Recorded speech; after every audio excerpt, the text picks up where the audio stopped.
Hello friends, welcome to my channel pharma web study. आज हम discuss करेंगे vitamins. What is vitamins, vitamins क्या हैं एंड इसके classification, use and source of vitamins and side effects, toxicity and कितने types के होते हैं, इसके बारे में डिस्कस करेंगे। तो विटामिन्स के सोर्सेज कौन कौन से हैं एंड कितने टाइप्स के होते हैं, तो चलते हैं जानने के लिए अपने स्लाइड पे। फ्रेंड्स, अगर आप हमारे चैनल पे नए हैं तो प्लीज़ सब्सक्राइब करें चैनल को एंड लाइक करें। चलते हैं अपने चैनल पे। विटामिन्स की पहले देखते हैं डेफिनेशन क्या है, विटामिन्स है क्या। A vitamins is an organic molecule that is an essential micronutrient which an organism need in a small quantity for the proper functioning of its metabolism. Essential nutrients cannot be synthesized in organism either at all or not in sufficient quantity and therefore must be obtained through the diet. Means vitamin एक organic molecule है जो कि बहुत ही small quantity में चाहिए होता है and it is essential for metabolism and it is not synthesize in body, इसलिए इसे बाहर से डाइटरी सोर्स से ऑब्टेन करना पड़ता है। तो इसके लिए बहुत सारे, आप फिगर में देख रहे हैं, बहुत सारी ग्रीन लीफी वेजिटेबल्स हैं एंड कलरफुल वेजिटेबल्स हैं जो कि सोर्स होते हैं। एंड कौन से फूड मटेरियल हैं जो कि food as a food use करने पे एज अ विटामिन्स मिलते हैं। तो फर्स्ट देखते हैं कि इसको कितने टाइप्स के हैं विटामिन्स। तो देखते हैं क्लासिफिकेशन ऑफ विटामिन्स। फर्स्ट देखते हैं, विटामिन्स को क्लासीफाई किया गया है टू पार्ट्स में। First is water soluble and second is fat soluble. And water soluble vitamins is further divided into two parts, B complex and non B complex. And B complex is divided in further three parts, energy releasing, hematopoietic and others derivatives. तो non B complex में ascorbic acid, जिसको generally हम vitamin C बोलते हैं, and B complex में energy releasing में जो कि एनर्जी को रिलीज करता है वो vitamin B1, B2, B3, biotin and pantothenic acid आता है। एंड हेमोटोपिक एजेंट में folic acid and vitamin B12 आता है। हीमोटोपिक एजेंट वो होते हैं फ्रेंड्स जो कि हमारे ब्लड फॉर्मेशन में यूज़फुल होते हैं। अदर्स में पैरिडॉक्सिन, विटामिन B6 एंड पैरिडॉक्सल एंड पैरिडॉक्सामिन आता है। तो ये हो गई इसकी शॉर्ट क्लासिफिकेशन। आप चलते हैं इसको डिटेल्स में देखते हैं क्या है, डिटेल्स स्टडी करते हैं विटामिन्स की। तो water soluble, first is water soluble vitamins क्या होते हैं। वो dissolve in water, can not be stored in body for later use, important of continuity get these vitamins, and taking too much water soluble vitamin can cause kidney to work too hard to remove excess vitamins. Means जो water soluble vitamins होते हैं इनको continuous intake की ज़रूरत पड़ती है क्योंकि ये बॉडी में स्टोर नहीं हो सकते हैं, ये यूरिन के थ्रू एक्सक्रीट आउट हो जाएंगे। And in the case of excessive intake of vitamins, water soluble vitamins excessive जब इनटेक करता है कोई पर्सन तो वो किडनी को काफ़ी मेहनत करनी पड़ती है, काफ़ी डिफ़िकल्टी होती है उसको एक्सेसिव विटामिन्स को एक्सक्रीट आउट करने में विटामिन्स को। तो देखते हैं वाटर सोलुबल विटामिन्स में कौन कौन से आते हैं। तो the first is vitamin B complex group के देखते हैं। विटामिन B1 जिसको हम थायमिन भी बोलते हैं, एन्यूरिन भी बोलते हैं। केमिस्ट्री की बात करें इसकी, तो इसके केमिस्ट्री की बात करें तो देखते हैं ये कलरलेस क्रिस्टलाइन कंपाउंड है containing A pyrimidine and थायाजोल ring इसमें प्रेजेंट होता है। It is present in outer layer of serial जो अनाज होते हैं उनके आउटर लेयर में प्रेजेंट होते हैं। जैसे कि राइस, जो आजकल के राइस आते हैं वो पॉलिशिंग होते हैं जिसकी वजह से विटामिन हमें नहीं मिल पाते हैं। वो pulses, nuts, green and vegetables यानी दालें, nuts and green vegetable, yeast, egg and meat में इसके सोर्स है विटामिन्स के। अब देखते हैं डेफिशिएंसी, इनके डेफिशिएंसी के केस में क्या क्या होता है। Symptom of deficiency, symptom of thiamine deficiency is very इंसिन in dry and wet form. Means जो वेरी डिजीज होता है वो भी टू टाइप्स के होते हैं, एक तो ड्राई एंड दूसरा वेट फॉर्म्स में प्रेजेंट होता है। ड्राई बेरी में neurological symptom are prominent polyneuritis with the membranes, tightening, hyperesthesia and muscular weakness and atrophy resulting in wrist drop, foot drop and paralysis of whole limb, mental change, sluggishness and poor memory, loss of appetite and constipation patient में देखने को मिलता है। Means इसके जो side effect है, जो इसकी डेफिशिएंसी है वो काफ़ी मेजर है, जिसमें फूड ड्रॉप, पैरालिसिस जैसे डिजीज एंड मेंटल जो ग्रोथ होती है वो रिटार्ड हो जाती है, रुक जाती है पेशेंट में, एंड लॉस ऑफ एपेटाइट होती है, भूख नहीं लगती है, एंड कॉन्स्टिपेशन की प्रॉब्लम पेशेंट में रहती है। ये तो ड्राई बेरी के केसेस हो गए। वेट बेरी में क्या होता है, cardiovascular system is primarily affected. पहले एक जो कार्डियोवैस्कुलर सिस्टम है, हार्ट सिस्टम है, वो अफेक्ट होता है। पाल्पिटेशन, ब्रेथलेसनेस, सांस लेने में पेशेंट को प्रॉब्लम होगी, and high output cardiac failure and ECG change. ECG की जब रीडिंग को देखेंगे तो काफ़ी चेंज मिलेगा। Protein deficiency is commonly associated with and add to the generalize anasarca due to CHF। Cardiac heart failure के केसेस देखे जा सकते हैं इसमें डिफिशियंसी से। एंड एडवर्स इफेक्ट की बात करें तो thiamine is non toxic sensitivity reaction sometime occur on parental injection. And next vitamin देखते हैं राइबोफ्लाविन, जिसको विटामिन B2 बोलते हैं। केमिस्ट्री की बात करें तो ये yellow flavone compound found in milk, egg, liver and green leafy vegetable and grain में प्रेजेंट होता है। अब नेक्स्ट देखते हैं डेफिशिएंसी के सिम्टम कौन कौन से हैं। Riboflavin deficiency generally occur in association with other deficiency characteristic, lesion and angular stomatitis, sore raw tongue, lips, throat ulcer in mouth, and vascularization of cornea, dry sclery skin and loss of hair, anemia and neuropathy development in later stage। Means इसमें क्या होता है, B2 deficiency से जो होता है mainly वो lip and throat फटने लगते हैं, अल्सर माउथ में अल्सर की प्रॉब्लम होती है, and dry skin, dry hair loss की प्रॉब्लम पेशेंट में आती है। न्यूरोपैथी भी डेवलप होती है, मीन्स जो विजन लॉस की प्रॉब्लम, धुंधला दिखाई देता है पेशेंट को। थेराप्यूटिक यूज की बात करें तो to prevent and treat ariboflavinosis and 2 to 20 mg per day dose oral of parenteral दिया जा सकता है पेशेंट को, generally along with other B complex member. These are no proof of benefit in any other conditions. ये general case है, patient में देखने को मिलता है। फ्रेंड्स, आपने भी देखा होगा, अगर माउथ अल्सर कई बार होता है तो उस टाइम में डॉक्टर विटामिन B कम्प्लेक्स के टैबलेट को साथ में प्रिस्क्राइब करता है। अब देखते हैं विटामिन B3 की केमिस्ट्री क्या क्या है, सोर्सेज क्या क्या हैं। केमिस्ट्री की बात करें तो niacin refer from to nicotinic acid as well as nicotinamide and pyridine compound initially termed pellagra preventive factor, source of liver, fish, meat and cereal, husk, nut and pulses पे पाए जाते हैं। मीन्स मीट, सीरियल, अनाज, meat, husk and nuts and pulses में, दालों में present होता है। डिफिशियंसी सिम्टम की बात करें तो niacin deficiency produce pellagra, cardinal and manifestation of which are first is dermatitis, means sunburn like dermal rashes on hand. ऐसा लगेगा कि पेशेंट को सनबर्न हुआ है hand and leg and faces, which later turn to black. दिन के बाद वो कलर चेंज हो जाता है जब black, crack and peel and diarrhoea with enteritis, stomatitis, glossitis, salivation, nausea and vomiting and dementia and hallucination preceded by headache, insomnia, poor memory and motor and sensory disturbance की problem patient में देखने को मिलती है niacin deficiency की वजह से। And niacin किसको बोलते हैं, विटामिन B3 को बोलते हैं। ये भी इसके जो केमिकल्स नेम भी काफ़ी कम्पिटिटिव एग्जाम में पूछे जाते हैं, तो फ्रेंड्स आप इसके नेम को ज़रूर से याद रखें कि विटामिन B को क्या बोलते हैं, विटामिन B3 को क्या बोलते हैं। जैसे विटामिन 3 को बोलते हैं, विटामिन 3 को बोलते हैं नियासिन। एंड ऐसे ही अगले देखते हैं, अगले स्लाइड पे दूसरे को देखते हैं पैराडॉक्सिन, एंड B6 को पैराडॉक्सिन बोलते हैं। इसकी केमिस्ट्री की बात करें तो pyridoxine, pyridoxal and pyridoxamine are related naturally occurring pyridine compound and have vitamin B activity. Dietary source की बात करें इसकी तो सोर्स ऑफ विटामिन की बात करें, liver, meat, egg, soybean, vegetables and whole grains में पाया जाता है।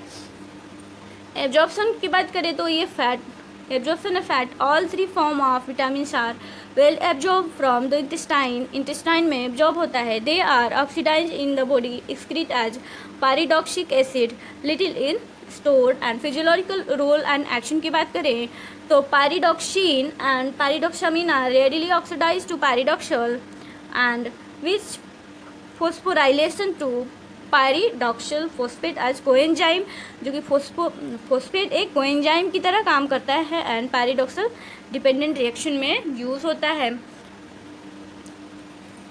देन बात करते हैं विटामिन सी की बात करते हैं। विटामिन सी एक वाटर सोल्यूबल देन विटामिन है, तो ये कैसे काम करता है, इसकी केमिस्ट्री की बात करें तो ascorbic acid is a 6 carbon organic acid which structural similarity to glucose. It is potent reducing agent and L form is biological active, means जो इसके लियो रोटेटरी फॉर्म होते हैं, कंपाउंड में 2 टाइप्स के रोटेटरी होते हैं, डेक्स्ट्रो एंड लियो रोटेटरी। तो ये इसके जो लियो रोटेटरी फॉर्म है वही एक्टिव होता है बायोलॉजिकली। एंड ये इसकी सोर्स की बात करें तो सोर्स ये सिट्रस फ्रूट्स हो गए, लेमन्स हो गए, black currant and richest source black currant syrup भी मार्केट में मिलता है। एंड ये सिट्रस फ्रूट इसके रिच सोर्सेस है, tomato, potato, green chillies, cabbage and other vegetables. Human milk is richer in vitamin C. ये भी काफ़ी इंपॉर्टेंट है फ्रेंड्स, क्योंकि ये कई बार कॉम्पिटिटिव एग्जाम में पूछा जा चुका है कि मिल्क क्यों हल्की सी खट्टा सावरिन टेस्ट होता है, वो होता है विटामिन सी के प्रेजेंट की वजह से। उसमें लैक्टिक एसिड होता है इसलिए। And then cow milk is also, cow milk में भी काफ़ी विटामिन सी रिच होता है। एंड नेक्स्ट बात करते हैं फैट सोल्यूबल विटामिन की। विटामिन ए फर्स्ट आता है इसमें, विटामिन ए। केमिस्ट्री की बात करें एंड सोर्स की बात करें, vitamin E cure in natural in several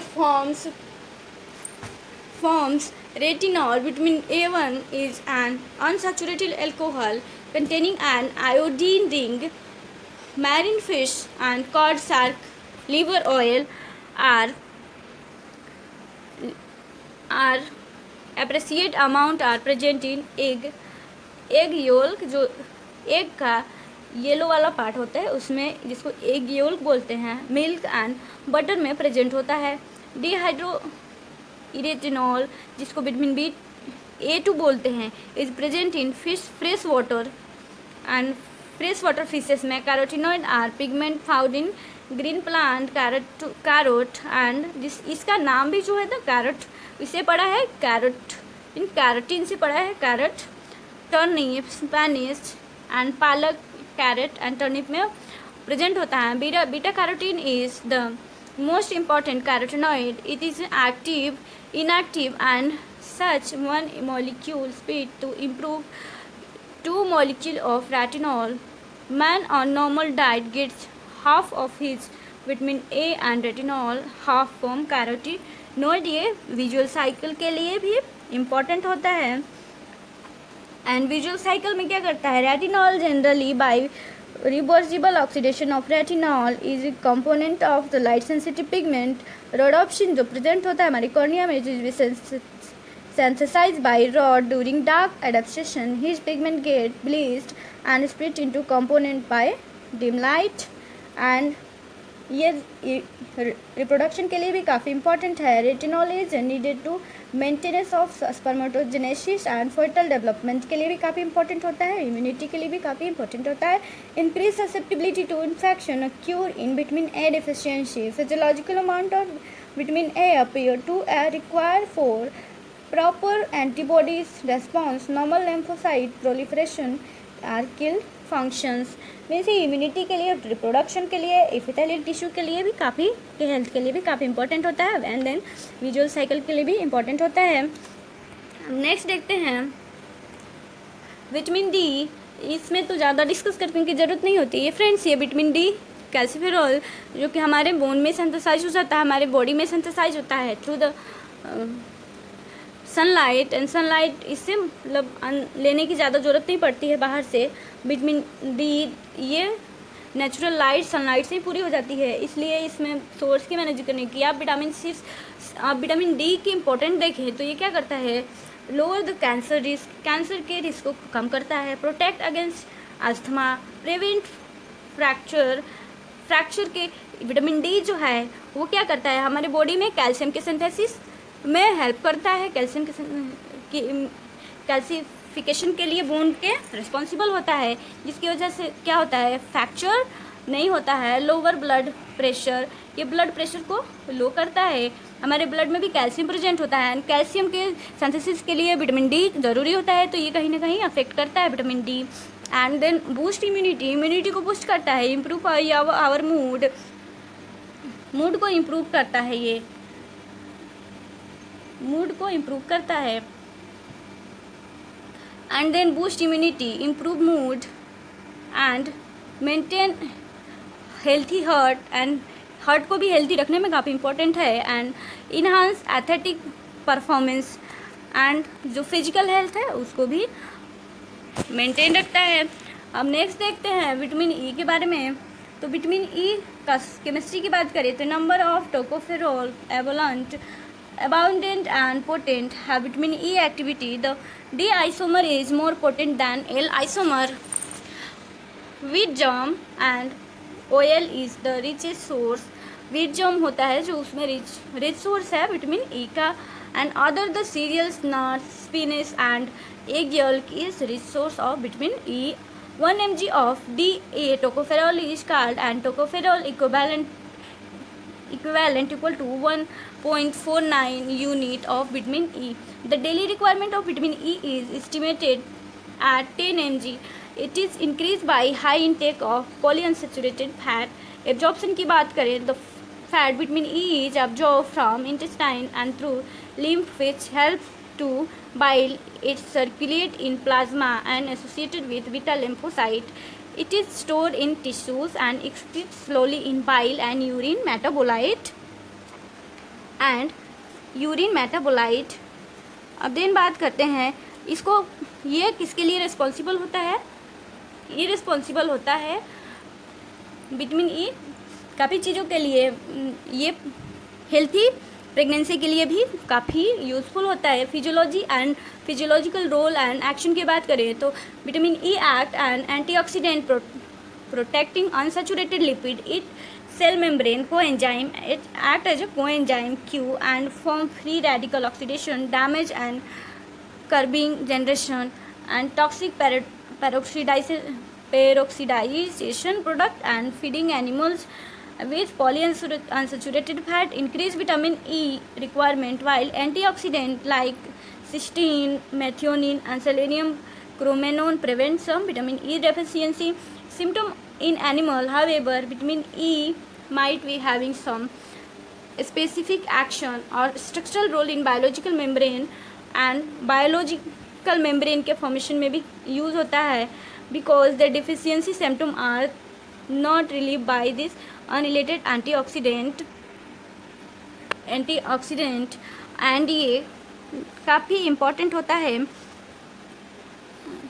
vitamin B होता है वो काफ़ी इम्पोर्टेंट होता है प्रेगनेंसी के लिए। एंड एंटी स्टेरिलिटी विटामिन भी इसको बोला जाता है। एंड इसकी बात करें तो vitamin E claimed by protect against atherosclerosis and coronary artery disease as well as many types of cancer, lung cancer, breast cancer and many types of aggressively promoted and physicians are prescribed them prophylaxis and condition from several large observation study and their meta-analysis they are failed to demonstrate any beneficial of antioxidant. and friends, ये तो था हमारा vitamins का पूरा। And इसके deficiency को भी हमने देखा कि इसके डिफिशियंसी में degeneration, change of spinal cord and क्या होता है, vitamin E deficiency has been implicated to certain neurological disease भी होता है in children and neurological defect in hepatobiliary disease and some case of haemolytic in anaemia. Friends, I hope आपको video समझ में आई हो एंड पसंद आई हो। फ्रेंड्स, आप प्लीज़ अपना फीडबैक कमेंट बॉक्स में ज़रूर दें एंड चैनल को लाइक करें, सब्सक्राइब करें, सपोर्ट करें। आपके एक लाइक हमारे लिए मोटिवेशन है एंड हमें प्रमोट करेगा कि हम आपके लिए और भी वीडियो बनाते रहें। Thank you for watching.